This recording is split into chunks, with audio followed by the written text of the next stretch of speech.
We're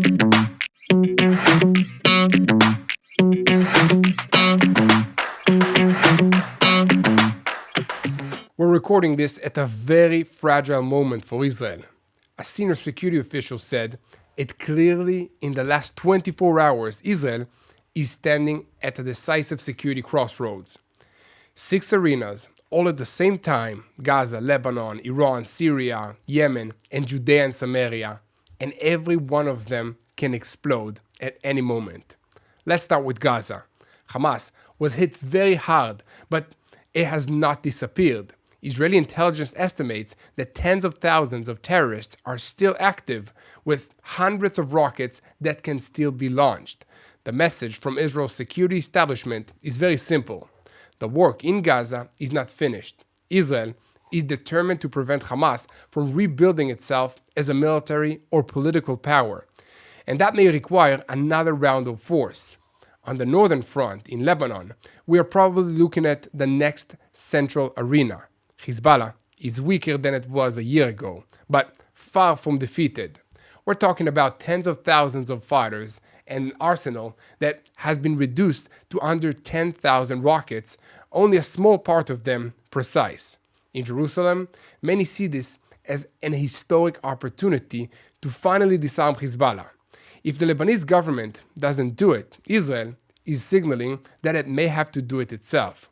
The targeted killings of Hezbollah's military chief in Beirut, Haytham Ali Tabtabi, is presented as only the beginning of this story, not the end. And at the same time, there is huge diplomatic pressure around one small piece of metal. During that same strike in Beirut, an advanced American JBU-39 smart bomb did not explode and was found underground. The United States is now demanding that Lebanon return the weapon, afraid that its sensitive technology could end up in the hands of Hezbollah, Iran, or even Russia. And inside Lebanon, this is already creating a political storm between those who want to cooperate with Washington and Hezbollah, who will try to turn it into another sovereignty crisis. While the world is looking at Gaza and Lebanon, Iran is moving forward quietly. Its ballistic missile program is advancing fast. The gaps are closing, and Israeli officials are openly talking about the need for another operation to stop Iran from becoming an existential threat, not just a regional problem.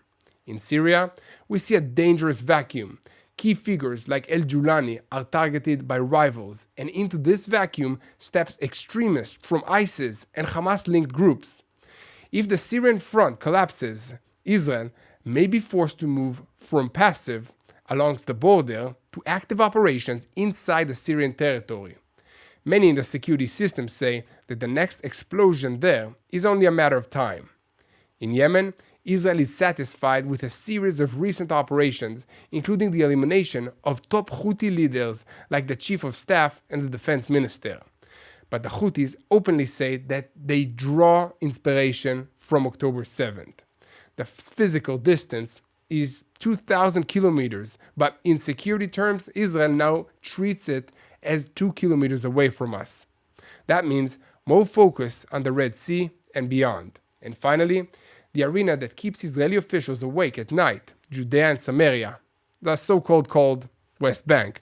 A senior official admitted, "We are not strong enough in that location intelligence-wise. Dangerous weapons are flowing in. Terror cells are getting more confident and professional, and the system is preparing for the possibility of an October 7th style surprise attack from that area, even if on a smaller scale than the Gaza Strip." Terror groups understand that small isolated attacks with knives or cars will not achieve their goals, so they are now training and planning for bigger coordinated attacks. These are the 6 fronts, 6 friction points. All at the same time, Israel is standing on a regional fault line, and the decisions that are made now will shape the next years in the entire Middle East. So I'm Yair Pinto from TBN Israel, and this is your situation report from the ground here on Israel. Let's begin.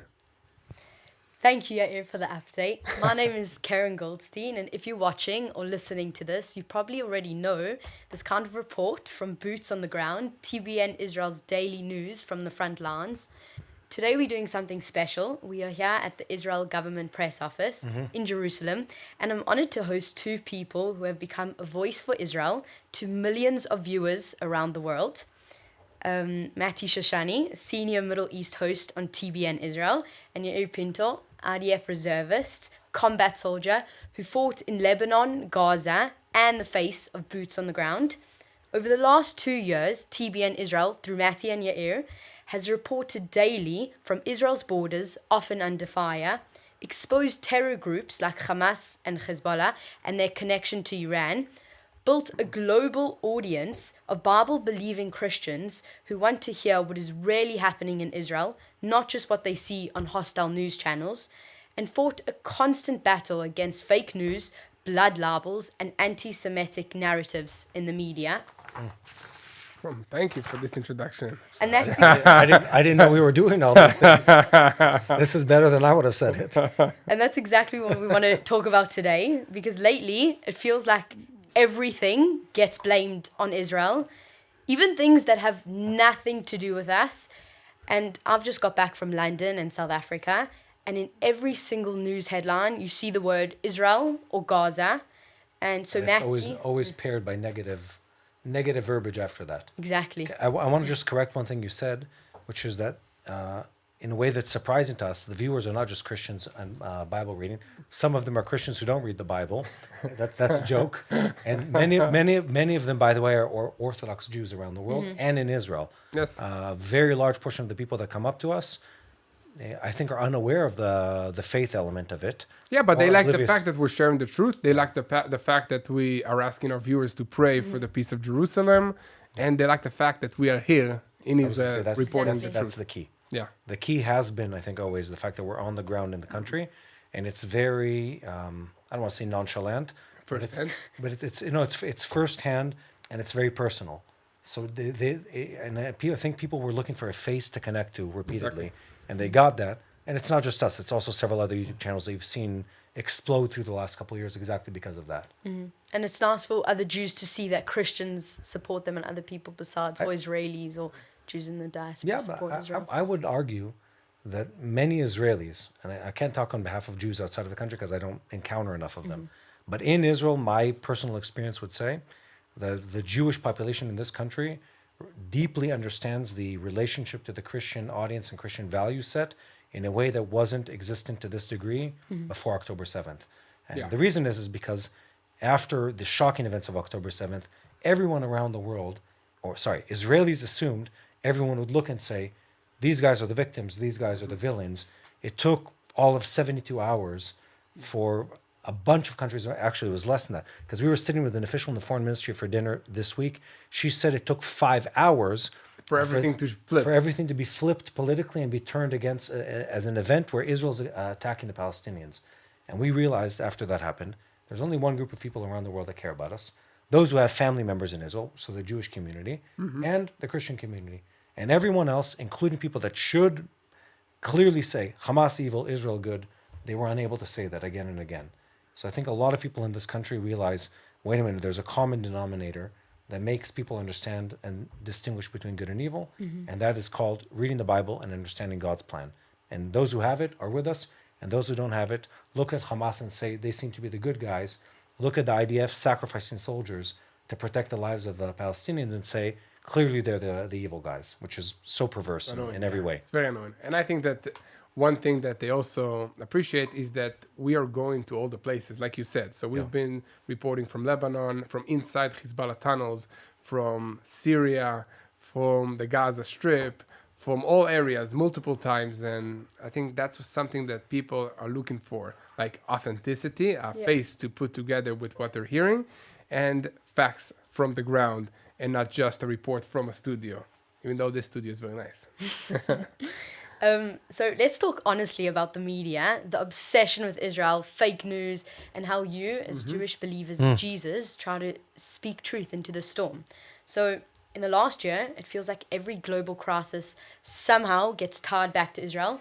And we see conspiracy theories that claim Israel for things that happened decades ago. And every news cycle finds a way to put Israel or Gaza in the headline. And like you don't see Greta Thunberg sailing to other countries to help suffering there. So where's this obsession with Israel coming from?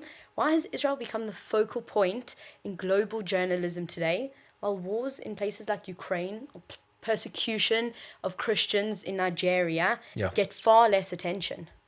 I don't think it's new. I think we forgot how substantial it was. I think we were oblivious to the deep-rooted anti-Semitism. We were oblivious to the fact that there's an ambient temperature of anti-Semitism that is always there, and it was just comfortable and it was non-PC for a while to talk about it. So we forgot that it existed, and I'd say specifically the Israeli government and the non-Israeli Jewish diaspora forgot how much people hate Judaism and how diabolical it is. I'd say to that, there's two big elements here. One is that it's always been the case that people ignore evil that happens around the world. That's never changed. And the second one is this last wave is just another in a very long series of it. There isn't, if you could look back 2,000 years, you'd be hard-pressed to find a single generation in which there wasn't some kind of anti-Jewish movement around the world. And the reason is because it's biblically founded, which is something Yael talks about, and I think has made a huge impact on our audience. It's biblically founded, it's spiritually based, but it's also intended at hiding the evil that other people carry out. And that's part of the story here. Just yesterday, we were talking about this in a conversation where one of the biggest trending films right now is a film called Palestine 1936. And it's a film that's trying to rewrite the narrative of what happened in the Great Arab Revolt of 36, where they tried to revolt against British mandate in what was called Palestine back then, or Israel, Palestine, it depends who you ask. And they were crushed by the British, and they try to spin the story as if the Jews were to blame for that whole story. This film is trending. It's got 100% Rotten Tomatoes rating right now, and it just shows you that the story never goes away. And really, when you boil it down, it comes back to two things. One, people trying to prove that God isn't faithful and God doesn't stand with the people of Israel. And the fact that Israel is successful and victorious, it disproves that faith statement. And alive. And the fact that we're still here with a country with the same language. And the other part is what you exactly mentioned, Karen, which is that there's an underlying issue where evil people use Israel as something that is a smoke veil of what they're actually doing, of the massacres of Christians happening in Africa right now, of sex slaves under ISIS and then other places, of countless atrocities that became around. I mean, look, the Russian government kidnapped at least tens of thousands of Ukrainian citizens when the war broke out. Have we heard about this in the news recently? I haven't heard about it. I mean, and the list goes on and on and on and on. It's always Israel. So it's two, the spiritual, like Yael loves to say, and then the practical, which is if you can only talk about Israel, you can never talk about something else. So this brings me to my next question. That But Yael, I think, phrases the spiritual side of it beautifully. Right. Listen, I think that it's a spiritual goal. Karen. That's the only explanation that I could say to myself, because we do not have gold. Israel does not have natural resources. Then there is no rational explanation why all these nations will want to invest so much money and efforts and manpower on launching attacks against us. So the only thing left is spiritual. They look at Israel and they see a fulfillment of God's promises to his people. And the fact that he is a living God to the people of Israel, to the Jewish people, means that he's the one true God to everybody around the world. And they just cannot stand that. So they want to destroy Israel and prove that our God is false. But they cannot do it. And on top of that, God is using this situation to prove that he's still performing biblical level miracles in Israel today.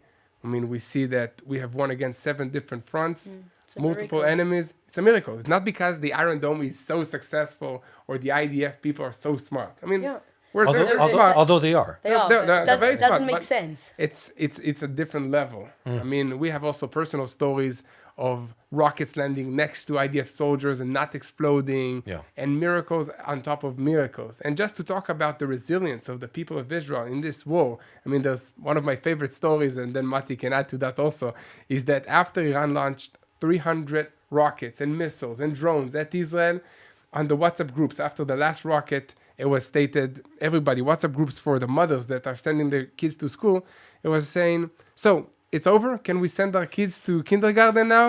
I mean, that's how fast everything shifts back to reality.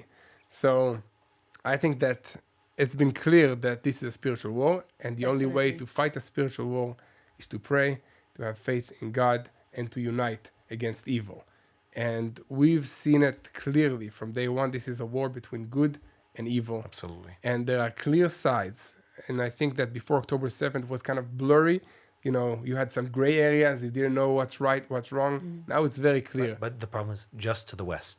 Yes. And that's we were the ones who Exactly. were wrong. For them, if you look at their messaging, you look at the jihadists, the anti-Western, the radical Muslims, they've been consistent and honest about their communication for decades. We chose to belittle what they said. Exactly. We chose to look down and go, oh, no, just give them McDonald's, just give them jobs. That's all they want. They just want deals. That's not true.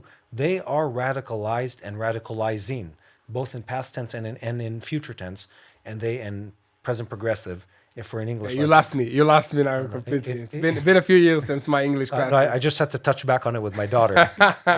But it's happening in real time. Simple is the best. Yeah. And it's happening in real time. And they say openly, time and time again, we want to bring down everything you believe in. We want to kill you all. We want to take away what you have. And we look at them and say, no, that's anti-Muslim to say this. I'm not saying that. They're saying those things time and time again. And we chose to ignore them. For once, we were woken up because we had no choice, because they kicked down the door and murdered 1,200 Israelis on the 7th of October. You had to react. You had to believe them. And they said, we came to kill you. We came to rape you. We came to destroy your way of life. And they did it. Yeah. So let's believe them for once. When the Iranians say all our country for 50 plus years is geared towards the destruction of everything you believe in, let's believe them. Yeah, believe death them. to America, death to Don't take it Israel. lightly. Big Satan, small Satan. That's what they've been saying Yeah. for many, many, many years. I mean, let's believe them. Yes. I mean, they've proven that they're right. And what we're seeing now in the United States, in Europe, is that their plan is more than like a 3-year plan.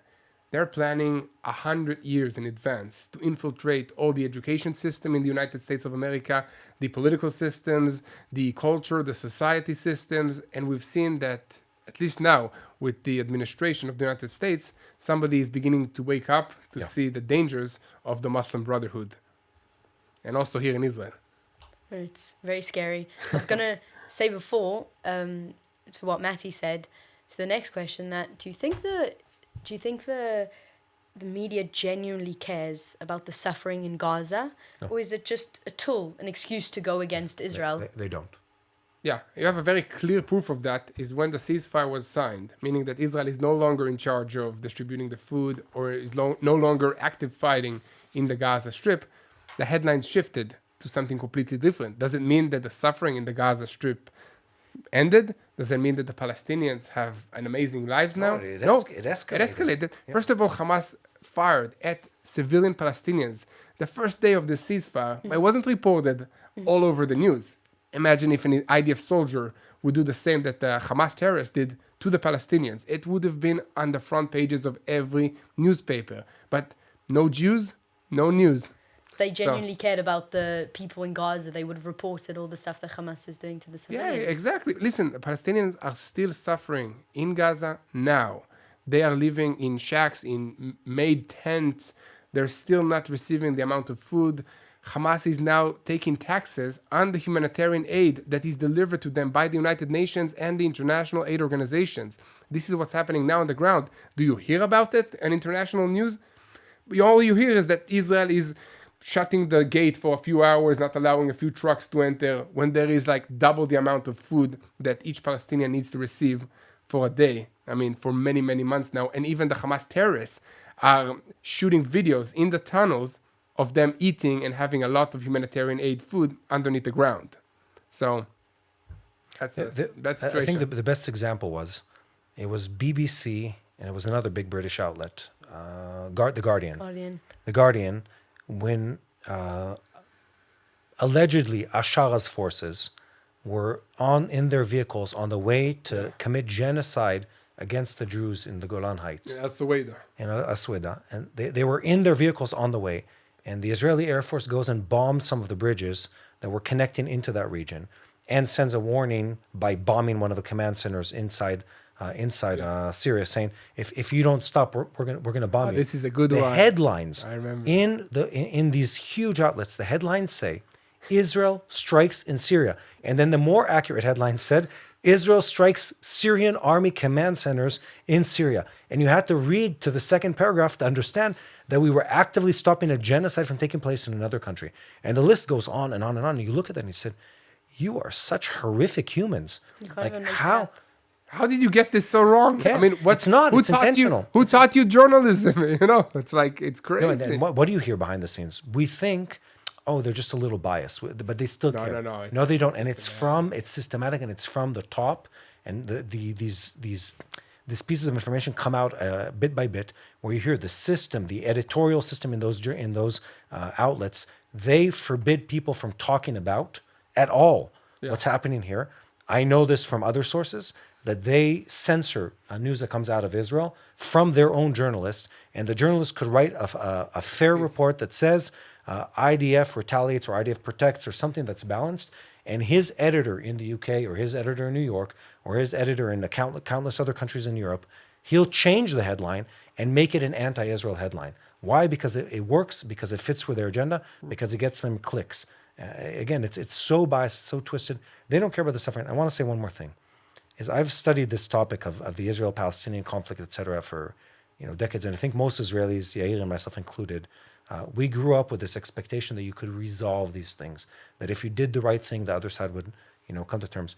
The story here is much bigger than that. The story here is that there are other people around the world. Islamic jihad and the radical movements are part of that, but also anti-Israel and anti-West movements within the left around the world are part of that too, who use the Palestinian cause as and I'll say this directly, as patsies to be used against Israel. And Patsies? Fire. Fire? Okay. They're the comfortable victims. They're used as the ones who take the worst element of the whole conflict, and they perpetuate their suffering, and they perpetuate their victimhood, and they perpetuate the mindset that leaves them in that situation and prevent things from ever changing. Which is why you have a population that after several generations is still considered to be a refugee, which is why there's no solution to this conflict. Meanwhile, around the world, countless conflicts that are of much greater levels of violence and religious war and amount of people and stuff like that, they've been resolved over the years. Not 100%, but more than has happened here. So there is no, again, we're living in this reality where the eyes of the world are aimed at Israel, and evil forces that hate Israel, that hate the Bible, that hate God's work, use every lie, every deception, and every vile act against the Palestinians, and it really is against the Palestinians, to perpetuate the situation. That's where we're living. And people should be awake to that, should realize what's really happening here, and need to speak up against it. This isn't a situation where it's, and I used to think this before October 7th, it's in the gray area, they have their perspective, we have our perspective. No, they're evil and they side with evil, and we're good and we do our best to do what's good. Those are very different perspectives on the world, very different courses of action on a military, political, and financial level. And Mati, this is not just an Israel problem, okay? We are now seeing reports and images from Germany that they are preparing for the Christmas markets. And you know what they're doing? They're placing anti-tank cement barricades in the entrances to Christmas markets. You know why? Because they're afraid that extreme radical Muslims will come and run over those that are celebrating Christmas in the markets, in the streets. This is happening in Germany. They didn't make this up. This has happened. No, it happened before. It happens on a regular basis. It happened also in England and in Germany.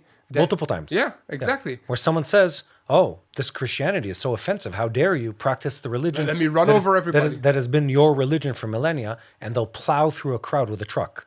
And it's happened multiple times, but it's not politically correct to say that. It's not politically correct to talk about in Europe about the fact that they have a sexual assault problem where Islamic young men, many of them are illegal refugees, many of them have terrorist ties in their background, where they look at Western women as victims, and they go and they sexually assault them in public sometimes. Did you see what happened in Paris the other day? No.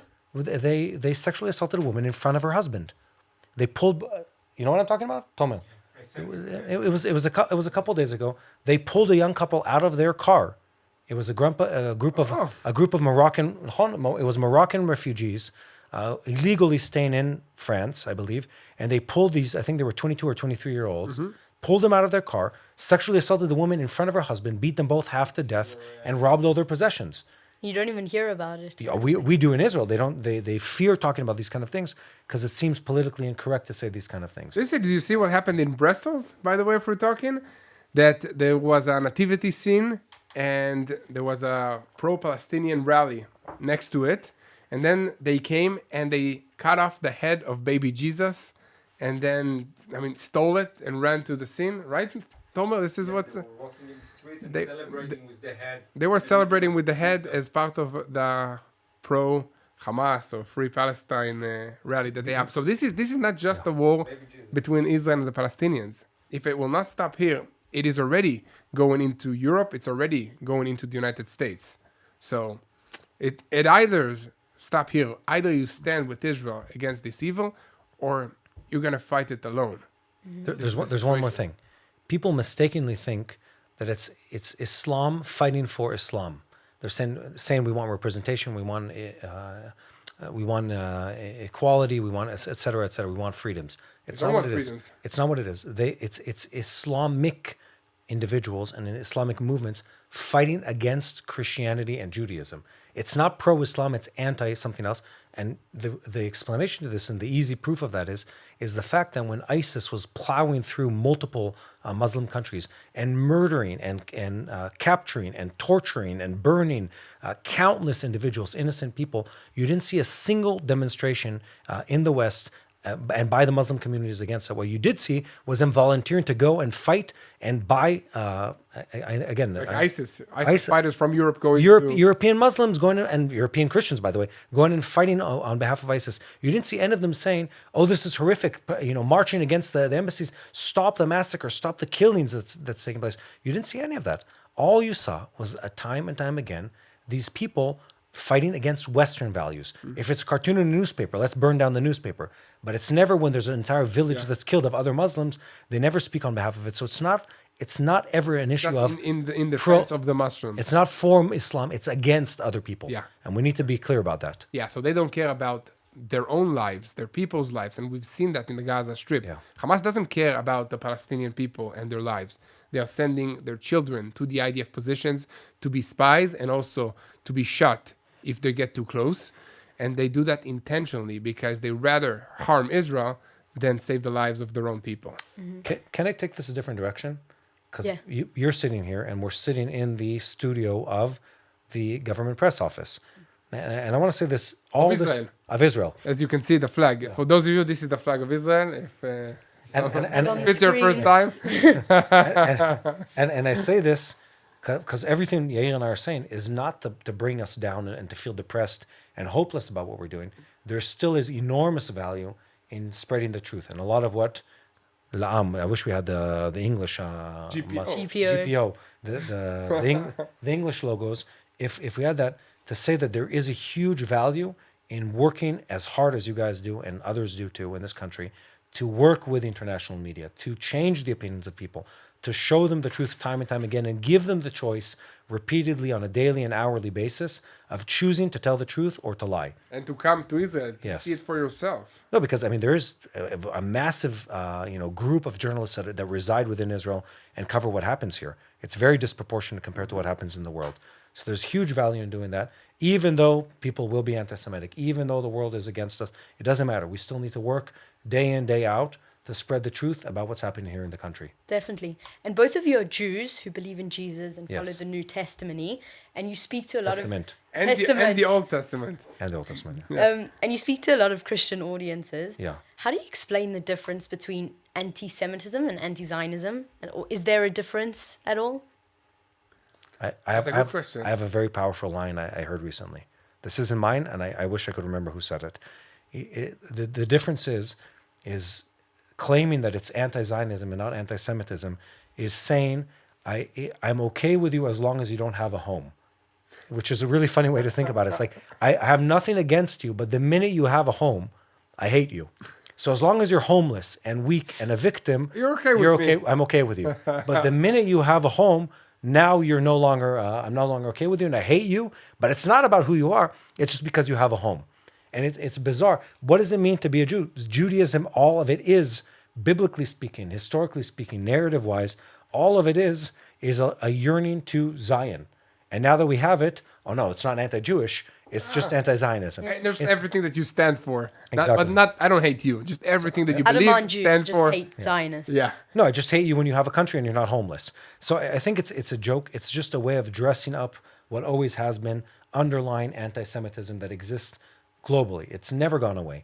And what you see now in the chants of from the river to the sea, in the countless people that, like this horde of zombies chant things that they know nothing about, what it is deep-bedded anti-Semitism that they're not even aware that they've culturally absorbed within their communities. And there's a lot of communities in North America that have fallen victim to it, European countries that have fallen victim to it, countries that have succumbed to the threat and the fear of Islam and radical Islamists that succumb into that. That's what it really is. It's the same thing exactly.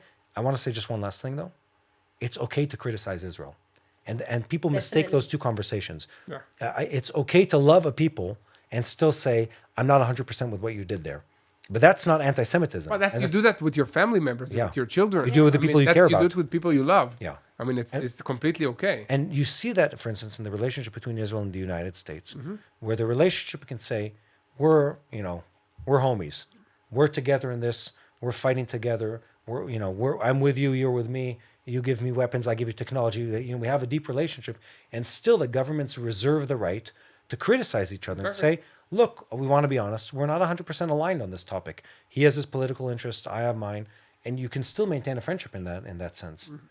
That is what real relationships are. That's real care. That's real diplomacy in the real gentleman type of way of doing it.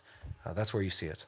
Yeah, I think it's just an evolution of anti-Semitism. You had anti-Semitism, then you had anti-Israel, and now it's anti-Zionism. And I think that the word Zionism is kind of hard for people to understand what it means, so it's easier to make it into a bad word. Yeah. Whereas to say that, Jews are bad is something that's became like a taboo or something. I'm not It's just a cover-up. I don't want to be that. But Zionism, Zionism. What is Zionism? Maybe they do want to take over the world. Maybe they do control all the banks and all the movies and all the everything. And it's easier to connect with something that you don't understand the meaning, which maybe Matti can just explain the meaning of Zionism for us. So Zionism is, do I really need to explain? So I think so. Zionism is the yearning to Zion.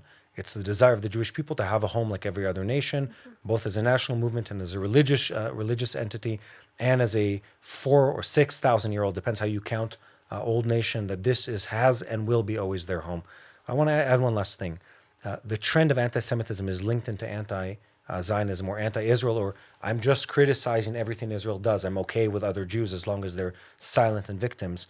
Is if you look at the recent polls that have been done globally as to the trends of anti-Semitism, they're horrific. The world is becoming a more and more increasingly anti-Semitic place. It's at the point now where about half the adult population of the world. Have you seen these researchers? No. So last year, it's the ADL, the Anti-Defamation League. They do a 10-year research paper every 10 years, and they poll. It was over 100,000 people in this last piece, and basically it's a great representation of the global population. And there's an enormous uptick in anti-Semitic opinions. And they ask it in a very clever way. They don't say, "Are you a bigot?" They don't say, "Do you hate Jews?" They ask these narratives. Do you think Jews control the global economy? Do you think Jews do this and that? And the uptick is unbelievable, especially strong in anti-Semitic countries, certain Eastern European countries, etc., where it's in the 70+% percentile of the population. But also, interestingly, in Asian countries that don't have a Christian background, don't have an anti-Semitic root. It's also rooted there. It's becoming more and more popular there. Really? But there, the researchers say we have a bit of an asterisk on this whole conversation where we're not sure it's actually negative. Maybe they're like they want to be like the listen, they control the banks. So, it's a good thing. we have Maybe Asian like that. clients and we have Asian friends, Yeah. and they'll say in sermons and stuff like that, well, the Jews, they know about money, and it's not in a negative sense. Anti-Semitic It's not remark. anti-Semitic. It's like, let's be like them. The God's blessed them. Let's be like them. That they look at that. But the other part of it is there are people that are anti-Semitic that don't know they're anti-Semitic. It's one thing to say, here's my foundation for this, therefore I hate them. There's a lot of people that don't realize they're anti-Semitic. There are Holocaust deniers who don't know what the Holocaust is. Exactly. And that's even more terrifying because they're both ignorant about the topic and hold very strong opinions. That's the most dangerous kind of person. Exactly. It's also become like politically correct now to be anti-Zionist. So it's like almost politically correct to be anti-Semitic because it's just a cover-up. I think people who used to feel shy about being anti-Semitic, Now they're not. and then Yeah. this rise of it's the rise of Islam, the rise of strong leftist, and also the rise of the pendulum movement to that, which is extreme leftist. Now all these people sort of converge to one like thought process, which is let's blame the Jews for everything that happens. And you see that 5-6 years ago, and the Jews will not replace us chants in where was it, Charleston, in the U.S. in those riots. Charleston, North Carolina, where was it taking place? Charleston.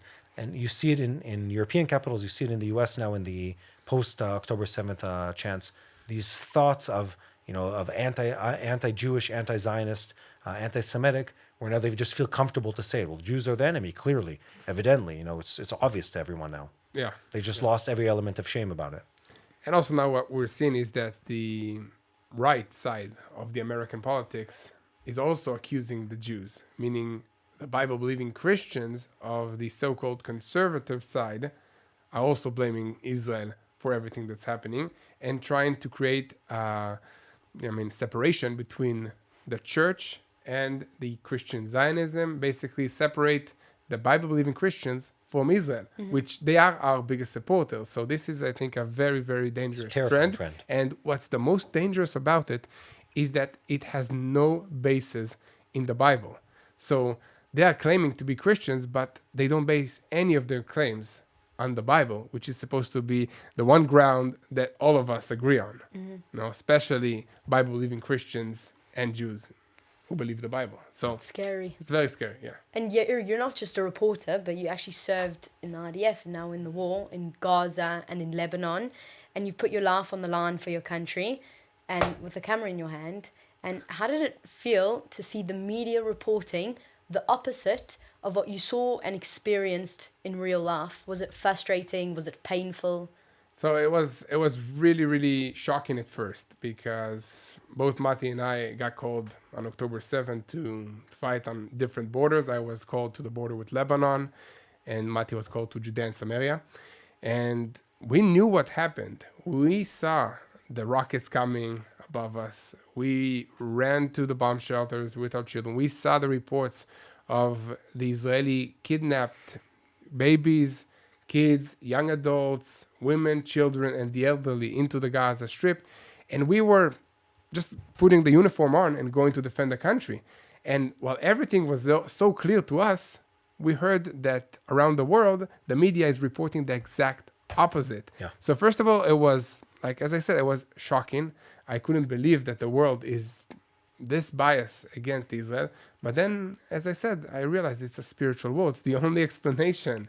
And at that moment, we decided together with Tomer and our team to start reporting what we had. We had a phone, cell phone, and we reported from the front lines every day. First of all, it was like our feelings, what we're going through, the reason that we are fighting this war, which is to defend our children, my wife, my kids, my neighborhood, my family.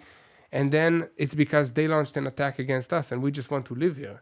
So it was very important for us to share that fact, the reason why we are fighting this war, the fact that they launched an attack against us, the fact that we had a ceasefire on October 6th. It ended on October 7th when Hamas entered Israel, kidnapped, and launched an attack against us. So it was very important to share the basics and then to encourage people to pray for the situation. Mm-hmm. And once a false claim about Israel goes viral globally, it feels almost impossible to correct it. Yeah. From your experience, how hard is it to fight fake news once it spreads? And can you give me an example from your own work where a lie went out and you try to push back? So I think it's very, very, very hard to share the truth, and it's very easy to share lies. Because sharing lies, you can just invent a narrative and then say it a million times, and then people will believe it. Because especially in our days with social media, TikTok, and all the fast videos, you have like a minute to learn about a subject, and then you create and base your opinion on that minute that you watch of a video, or whatever it is. But in order to share the truth, you need to say, stop, let's research this. The IDF needs to investigate the incident of what happened. And then that takes time. You need to interview people, you need to bring the footage. And by the time you issue a response, then it's already too late because it's yesterday's news.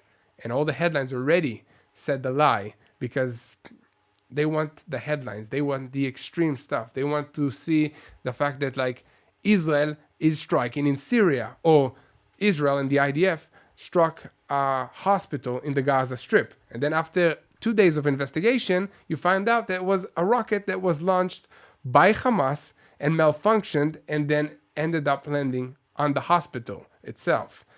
But that takes time to find out, and then it ends up at the last page of the newspaper, or maybe at a 5-minute end piece on the news. So it's very, very hard, but we're trying to do our best. That's why we work around the clock.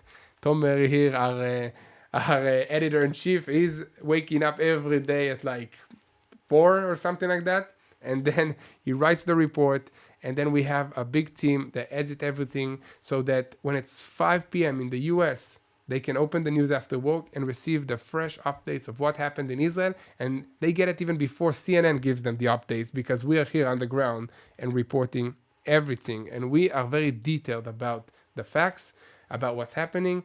And we will work closely with the IDF on getting the facts straight from the field. Mm-hmm. And many young journalists today feel they have to take a side and be activists and not necessarily reporters. Do you think that journalists today feel pressure to take sides rather than report impartially? And do you think some of them are actually scared to be pro-Israel because of their editors or their audience? What a great question. I think the answer is yes to all of them. One, journalism has become far more shallow and very biased. And there's 50 years of a trend there that have to do with who actually owns journalistic outlets and news outlets, and how, a small elite group of billionaires control much of the global news.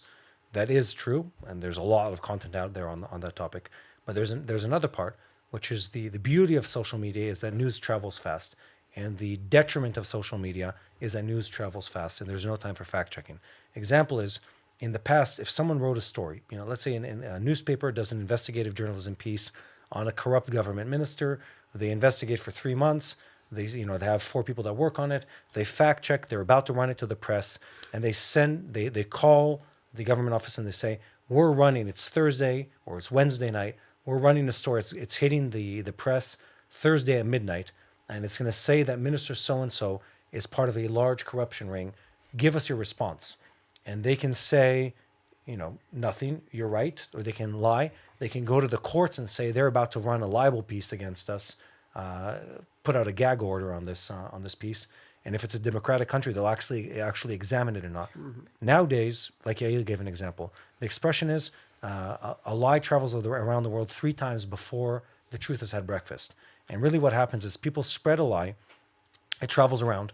Many times these lies are intentional. They cite sources that are known to be, the Gaza Health Ministry. Come on, they're Hamas. They're Hamas beacon and Hamas outlet. Yeah. They traditionally and repeatedly lie. People spread the news. 3 days later, they put on some hidden link within their website a response that says a correction. The correction doesn't say correction. It says update on so-and-so piece. And it says, without actually stating any responsibility, this piece that we did on this topic wasn't up to our journalistic standards, which is a very nice and sugar-coated way of saying we openly lied and did so intentionally, and we're not planning to take any responsibility for it. And that's really the problem. And the only solution for that is for audiences not to be sheep. Mm-hmm. That's the only solution. There is no way that you can stop TikTok and Instagram and Facebook and 100 different outlets from spreading lies and half-truths. There is no way to do that. The only way is for people to be grounded and for people to have true information, and for 18-year-olds and 16-year-olds and 20-year-olds not to think that they know everything about what happens in the world, as I did when I was that age. And that's it's a repeated trend throughout human history. But you know everything about the world, right? Exactly, yeah. So I mean, that's I'm on only TikTok. that's only way to stop it. And I'd say one more thing to answer your question, which is people feel like they have to take sides, and I think that's the wrong way to go about it. I'm 100% okay with someone who's a Palestinian journalist who only writes about suffering in the Palestinian side. There's nothing wrong with acknowledging the suffering of the Palestinians. There's nothing wrong about acknowledging the fact that the people in Gaza have had a really rough couple years. Nothing wrong with that. They deserve all the mercy, all the compassion, and all the aid that those people can get. But that's fine. He can be a journalist on the topic, and he will be 100% truthful and honest if what he says is these people are suffering. But don't lie about the context. Exactly. Don't lie about the big story. Yeah. And I'd say it also goes to the other side. I don't want to call I'm not one side or the other of the map, but I'd say someone who's Zionist and pro-Israeli and Bible reading doesn't have to have any hesitation to say openly, I care deeply about the suffering of the Palestinian people, but not just them. I care deeply also about all the suffering. I care about the Ukrainians who are having their country blitzed by the Russians. I was about to say the Germans. Because the word blitz connects you to Germany, right? By the Russians time and time again. I care deeply about, you see the images coming out of Africa, people being massacred in tribal wars that are Islam on Christianity or Islam on Islam. And you should be moved to tears with every expression of human suffering. That should be the truth, but you need to tell the truth. And you should be able to be honest about it. And the problem really is that many outlets now have an agenda and they have a party line and they follow that party line. By the way, that applies also to his only pro-Israeli outlets. In the pro-Israeli side, including Israeli journalism, there should be a healthy space for people to criticize and to fact check what is said. There needs to be that. And I want to say this, the difference is the IDF, and I know this because we work with them closely, and for me it's almost a family almost a family matter. My young brother is the international spokesperson. Wow. And you look at it, the IDF thoroughly investigates, and we acknowledge that there's human failure within the IDF, and we don't necessarily take every soldier at their word. They go and investigate directly every claim, every organization, every phone call made by the BBC or CNN that says, did you strike against a convoy of so-and-so? They go and fact check it all the way. And if someone committed a crime, he's tried for it. He's removed from his position. And I know many of these stories personally. I know this to be a fact. That doesn't happen on the other side. No one pays a price for lying. No one pays a price for violating whatever law they're supposed to be upholding. Well, hopefully the BBC will pay a price for lying because Donald Trump is threatening to sue them. Good. So I saw that. You saw that? So Yes. maybe they will because... I think they edited his video Exactly. that made it. I can't remember the context, but I saw that. made it look made it look very militant in Yes. in his wordings. that he supported violence or Yeah, exactly, Yeah, and exactly. And he didn't like that It's not very only- much. yeah. So it's nice to see that We're not somebody is alone. paying the price. And after that, I think that there were reports of heads of the BBC resigning, and you see how deep it goes to the top level of this organization. Yeah, it's intentional. Yeah. I think I saw a video of your brother actually on my TikTok of Very possibly. yeah. It looks Got like a- him, right? I think Exactly. he's nicer and better. looking. So today we don't only deal with biased headlines, but we also deal with AI generated images and videos. And Hamas and other terror groups have already started using AI for propaganda. Yeah. So how does a journalist in 2025 navigate what's true and what's fake? And are you personally worried about a world where we can't tell the difference between AI and reality? Because I already get confused when I see some... No, listen, I think videos. that technology always has good sides and bad sides, and people are always afraid of new technologies that are coming out, think that this will be the end of us. But I think that humankind has always the upper hand, and if you're not afraid of something, you can use it to do good in everything that you're doing. Let's say AI, okay? So we're translating, our team is translating our videos into French and into Portuguese. So sometimes in the street, people come to me and start speaking to me in these languages, but I have no clue how to speak these languages. But it's so good that they think that I actually speak them. Yeah. So that's a good way because Can that use it way, for the good. yeah, we are reaching the French-speaking audience as well, and the Portuguese-speaking audience, and hopefully many more audiences around the world with what's happening in Israel. So that's a good way to use it. And then on the other hand, you have Hamas terrorists, also Iranian, the Ayatollah regime, using AI to show that they actually downed Israeli planes in the 12-day war between Israel and Iran. So we've seen all these planes that Israel doesn't have, but they're down next to Iranian flags, and they're saying, yeah, we took out this plane to increase their internal morale. And also in the Gaza Strip, AI was used to show the suffering of Palestinian kids starving, and some of it was used with AI, some of it was used with pictures of kids that actually have a pre-existing condition, and some of them were even treated by Israel or allowed transfer to other hospitals outside of the Gaza Strip by Israel, and then these images were used against us. So it's very hard, but like everything, I think that if the technology for fake news grows, there will be also technology for making sure that it's accurate or not as well. But in everything, you need to understand and to study more than just a minute and a half of what's happening in every situation before you make your opinion. That's one thing. And then if you take it to the spiritual level, you need all the help that you can get from God. So pray about stuff. I mean, ask God to give you wisdom to discern what's good, what's bad, what's true, and what's a lie. I'd say there's another element here, which is part of the reason that AI is effective at persuading people, is the fact that people are easily persuaded. In essence, if I say, look at this picture, look at the picture, and that's enough to like send you on this, emotional roller coaster. Oh no, this happened. Blah, blah, blah, blah. It's like, wait, be grounded in facts for just 1 second. Actually fact check. Look at the sources. And the problem is so many people, it takes one TikToker or one, Instagram or one influencer to just say, so-and-so happened. I know it, and the government's lying to you about it. And they go on this rage, and it never stops. And, find out months later, they've allowed their entire worldview to be shaped by it.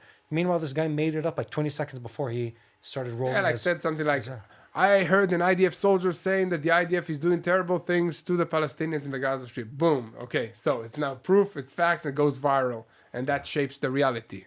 It might be true, it might be false, but it doesn't mean that Israel and the IDF as a nation is acting wrongly. So no, and that's exactly the point. Is that when people are so easily triggered by everything that they see, it's very easy for lies to work. Exactly. And if you already are on the edge to one side, then if somebody just gives you a little bit of a push, then you can go all out. But it goes both directions. Because if someone said I'm only pro-Israel, let's take their side. I'll play devil's advocate for a second. They're only pro-Israel and they only care about Israel, and you show them a picture. Look, the IDF bombed these homes, and a Palestinian kid was killed in the Gaza Strip. If their immediate response is this couldn't possibly be true, that's also wrong. They should be able to respond calmly and say, okay, let's investigate. Where did this come from? What happened? Let's stay with the story for just a second and give time for their worldview to be shaped. Meanwhile, if and this goes both ways, if they don't have any patience in checking anything and everything is a trigger one way or another, and you explode emotionally about everything that you see, that's the problem. AI does. You don't need AI. You can just use. What should they do? Use a picture from the war in Yemen from 7 years ago, 20 years ago, and it's enough to trigger people. Use a story of someone who's not even part of this conflict, and then say, look, here's evidence, and it's still enough for people because they don't care. They don't care about the facts. They just care about their emotions and being triggered, and et cetera, et cetera. You have to be grounded. You have to be more solid.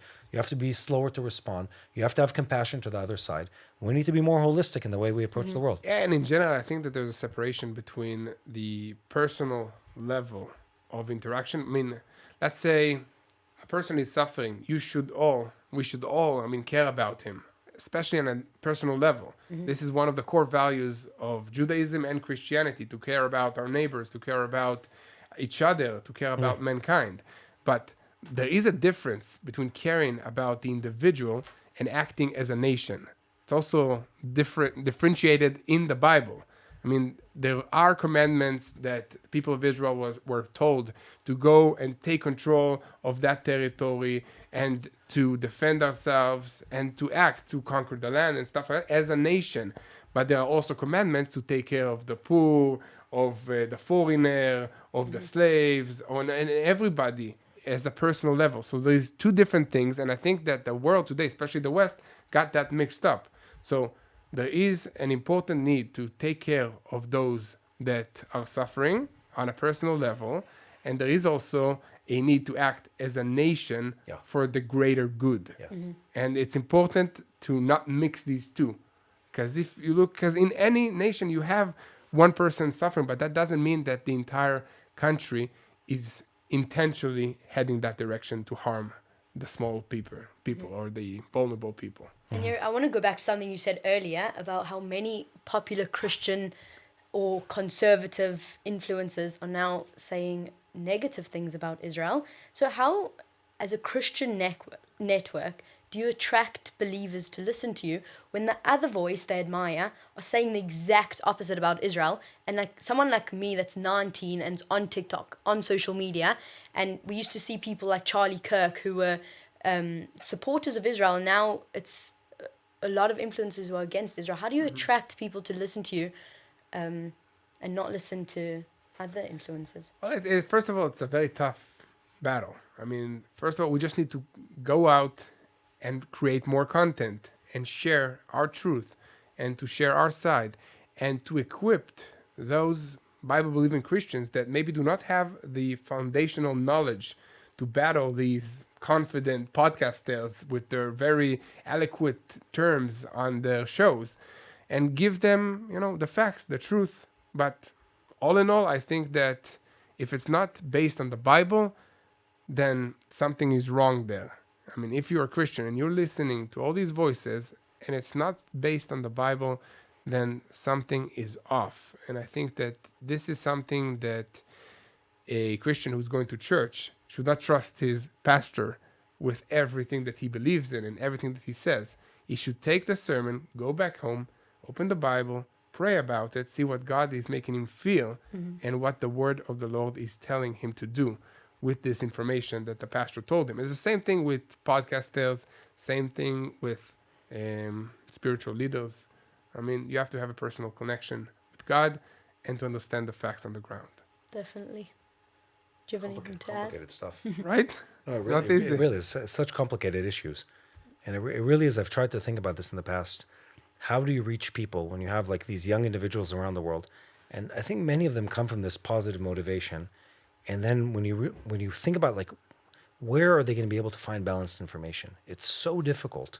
It's so difficult to do it in this echo chamber of opinions and social media. And social media and its algorithm feeds you similar opinions or the opinions of your friends and stuff like that.